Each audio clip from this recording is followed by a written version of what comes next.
Dante's Inferno, Canto 4, the first circle limbo, virtuous pagans and the unbaptized, the four poets, Homer, Horace, Ovid, and Lucan, the noble castle of philosophy.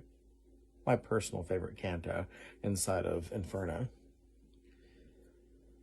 Broke the deep lethargy within my head a heavy thunder, so that I upstarted like to a person who by force is wakened. And round about I moved my rested eyes, uprisen erect, and steadfastly I gazed to recognize the place wherein I was. True is it that upon the verge I found me of the abysmal valley Dolores, that gathers thunder of infinite ululations. Obscure, profound it was, and nebulous, so that by fixing on its dips my sight nothing whatever I discerned therein. Let us descend now into the blind world, began the poet, pallid utterly. I will be first, and thou shalt be second. And I, who of his colour was aware, said, How shall I come if thou art afraid, who art wont to be a comfort to my fears? And he to me, The anguish of the people who are below here in my face depicts that pity which for terror thou hast taken. Let us go on, for the long way impels us. Thus he went in, and thus he made me enter the foremost circle that surrounds the abyss. There, as it seemed to me from listening, were lamentations none, but only sighs, that tremble made the everlasting air. And this arose from sorrow without torment, which the crowds had, that many were in great, of infants and of women and of men. To me, the master good, thou dost not ask what spirits these which thou beholdest are? Now will I have thee know, ere thou go further, that they sinned not. And if they merit had, 'tis not enough, because they had not baptism, which is the portal of the faith thou holdest. And if they were before Christianity, in the right manner they adored not God, and among such as these am I myself. For such defects and not for other guilt lost are we, and are only so far punished that without hope we live on in desire. Great grief seized on my heart when this I heard, because some people of much worthiness I knew, who in that limbo were suspended. Tell me, master, tell me thou, my lord, began I, with desire of being certain of that faith which overcometh every error. Came any one by his own merit hence, or by another's, who was blessed thereafter? And he, who understood my covert speech, replied, I was a novice in this state, when I saw hither come a mighty one, with sign of victory and coronet.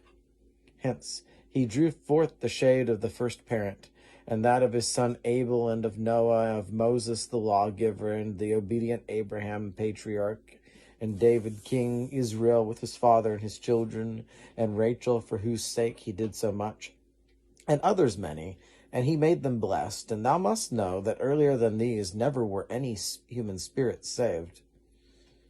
We ceased not to advance because he spake, but still were passing onward through the forest. The forest, say I, of thick crowded ghosts. Not very far as yet our way had gone this side the summit, when I saw a fire that overcame a hemisphere of darkness. We were a little distant from it still, but not so far that I in part discerned not that honorable people held that place.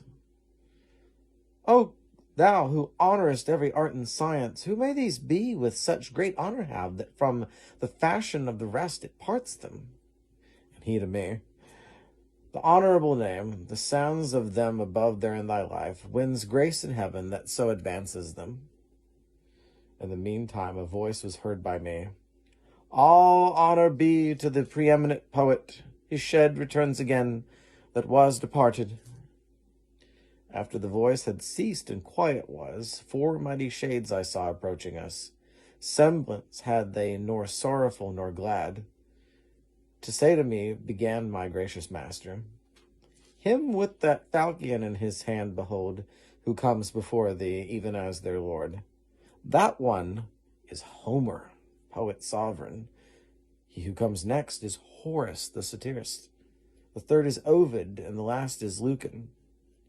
Because to each of these with me applies the name that solitary voice proclaimed, they do me honor, and in that do well. Thus I beheld assembled the fair school of that lord of the song preeminent, who where the others like an eagle soars. When they together had discoursed somewhat, they turned to me with signs of salutation, and on beholding this my master smiled, and more of honor still, much more they did me, and that they made me one of their own band, so that the sixth was I, mid so much wit. Thus we went on as far as to the light, things saying 'tis becoming to keep silent, as was the saying of them where I was. We came unto a noble castle's foot, 7 times encompassed with lofty walls, defended round by a fair rivulet.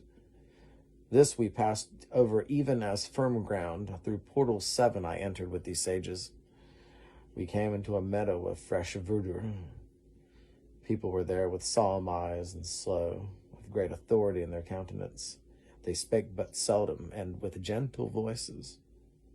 Thus we withdrew ourselves upon one side into an opening luminous and lofty, so that they all of them were visible.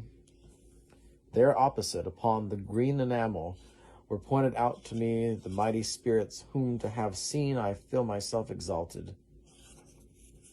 I saw Electra with companions many, mongst whom I knew both Hector and Aeneas, Caesar in armor with gerfalcon eyes. I saw Camilla and Penesillae on the other side, and I saw the king Latinus, who with Lavinia his daughter sat.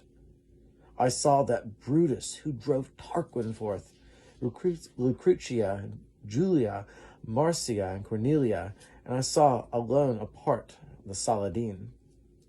When I had lifted up my brows a little, the master I beheld of those who know sit with his philosophic family. All gaze upon him, and all do him honor. There I beheld both Socrates and Plato, who nearer him before the others stand.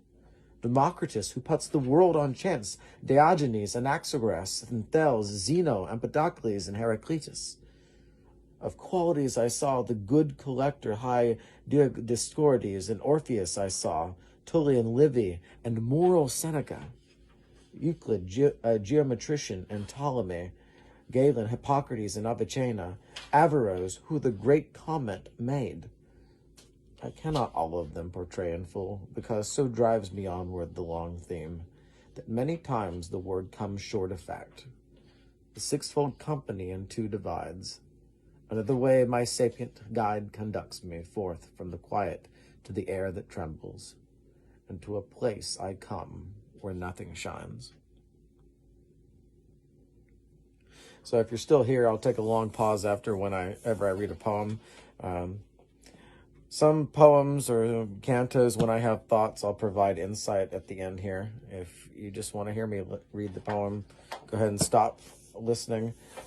My commentary here is mainly my own personal reactions to this canto. This is arguably one of my favorite cantos in all of Dante's Divine Comedy, but I think I can safely say my favorite within Inferno, as much as I have others that I like, because of the generosity of spirit that is present in this canto.